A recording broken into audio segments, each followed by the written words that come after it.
Hey everybody, it's Chris and Des Show. I'm Chris. And I'm Des.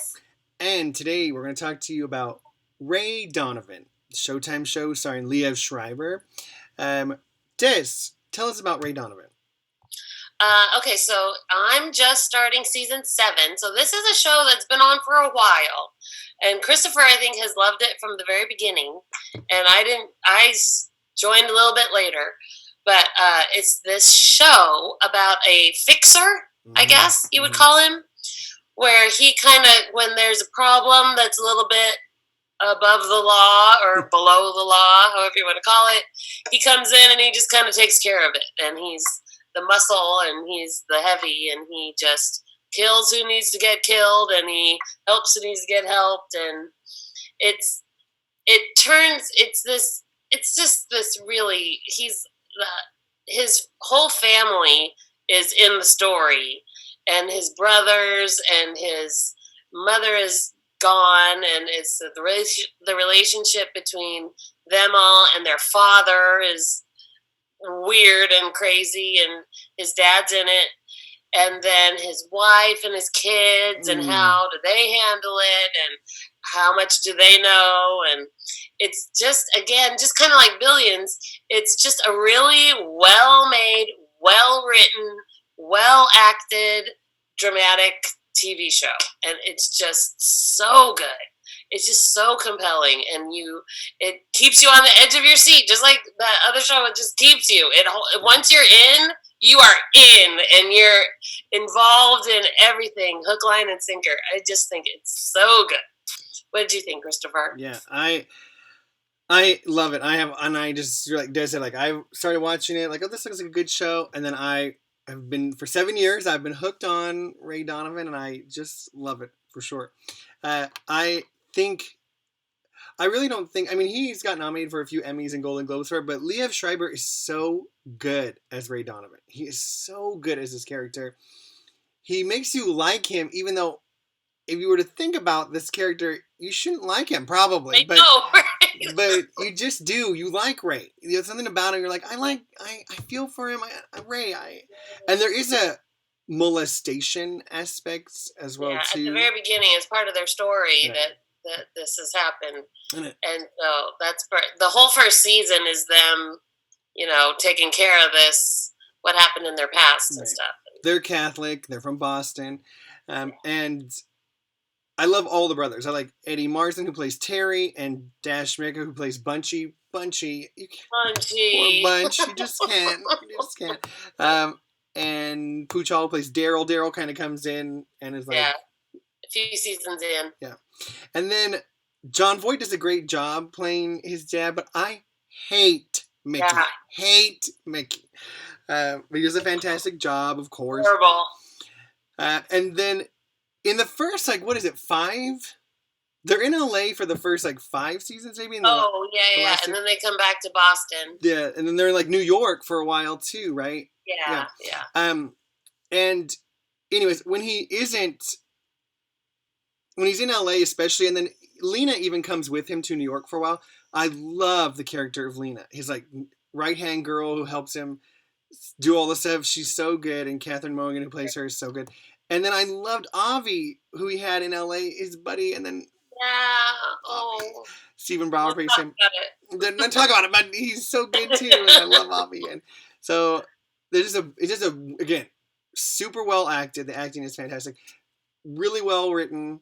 It always reminds me of Grace and Frankie for some reason, because Frankie loves Ray Donovan. On Grace and Frankie, Lily Tomlin's always like, I gotta watch Ray Donovan, and she orders her food one time to an Uber Eats, and the guy's like, your pizza for Ray Donovan? She's like, oh, that's mine. She had put her name in as Ray Donovan. So it makes me laugh. But it's just a good show. It, again, is not for children. No. It's not a child show. No, it's for the older among you. But it is good. It's, if you like that kind of mobster type show, you're going to love it. You're going to love it. And it is really well done. All right, now time for our things we like. Des, what is something you like? Well, there's a lot of things that I like, Christopher. I think what I'm going to recommend I am unashamedly a science fiction kind of girl. It's true. And there is a cartoon. Since you recommended a cartoon to me, I'm going to recommend a cartoon to you. Okay. And it's Star Wars Rebels.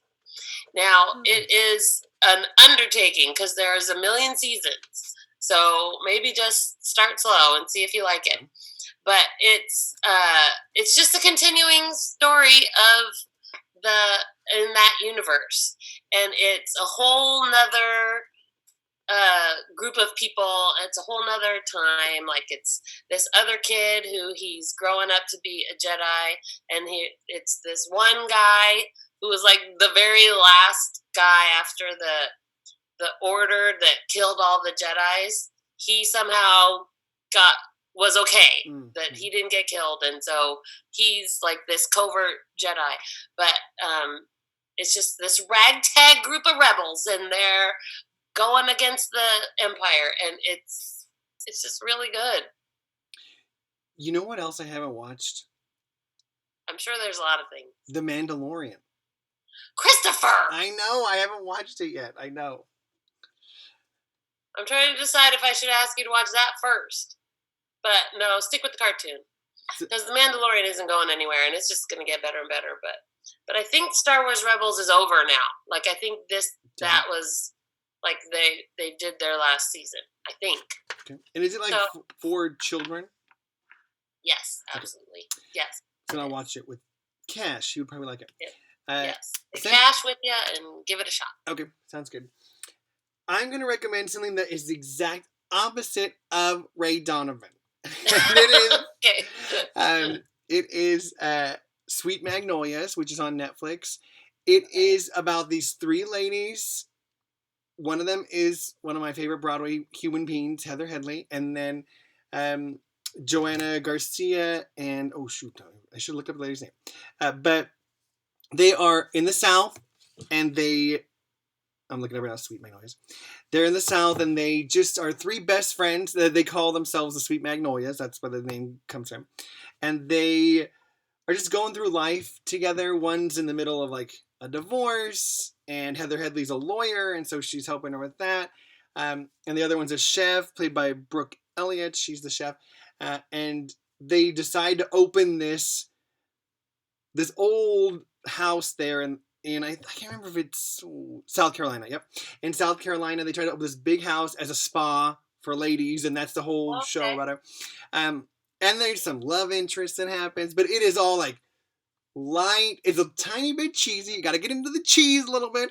I can get into the cheese. But it is as long as there's a little corn in there, too. Yeah, there is. Don't worry, there is. It's a little corny, little cheesy. It's but it is just nice. And even the, like, drama that happens is not, like, it's not that bad a drama, you know. Yeah. It's not Ray Donovan level of drama. Not Ray Donovan level. I promise you that. And so it's just a nice show. It reminds me a little bit of, it's like a slow down version of Gilmore Girls, in a sense of, like, slowed down. Slow down of Gilmore Girls? You know, the dialogue in Gilmore Girls is like, blah, blah, blah, blah, blah, blah. Okay, that is not what's happening here. Okay. I will say the only downside is that Heather Headley doesn't sing, and I am just upset about it. Whatever. There's a time where they're in church, and the thing is, church is a big part of the show. It's in the South, so I also like that too. Positive ideas about church. But why are you hiring Heather Headley if you're not going to have her sing? Even a time when in church they're like, we're gonna have these, like, little kid choirs sing. I'm telling my mom and dad, I'm like, I don't want to see these kids sing. I want Heather Headley to sing. No offense to the kids, I just want Heather Headley to sing. So I'm hoping she sings the next one. But it's just a nice. They have margarita night once a week together, and that's where they kind of dish on what's happening in their lives and stuff. Excellent. And they just love each other, and they support each other, like, every step of the way. It's just, I don't know, it's just a good show. I watched it, and I was so relaxed. I remember being like, this is so relaxing, this show. There's no, like, Ray Donovan, like, oh my gosh, someone's getting murdered right now. Yeah. No one's getting murdered right now. Where do you watch it? It is a Netflix show also. Okay. Netflix is cranking out. All Right. the shows. You know what I'm saying? Good, because I don't have a lot of things on Netflix, and after a while, I'm like, should I be paying the monthly bill on Netflix if I'm not ever watching Netflix? Well, watch Sweet Magnolias and Never Have I Okay. Ever. Okay. Those are two Got great it. shows. They're very different, but they're good shows. Yeah, so Right. let's do that. We're watching Star Wars Rebels, as we said, On Disney Plus. on Disney Plus, and Sweet Magnolias, Netflix, and Ray Donovan is a Showtime show. So however you do that, yeah, you got some stuff to watch. There you go. Bye. Bye.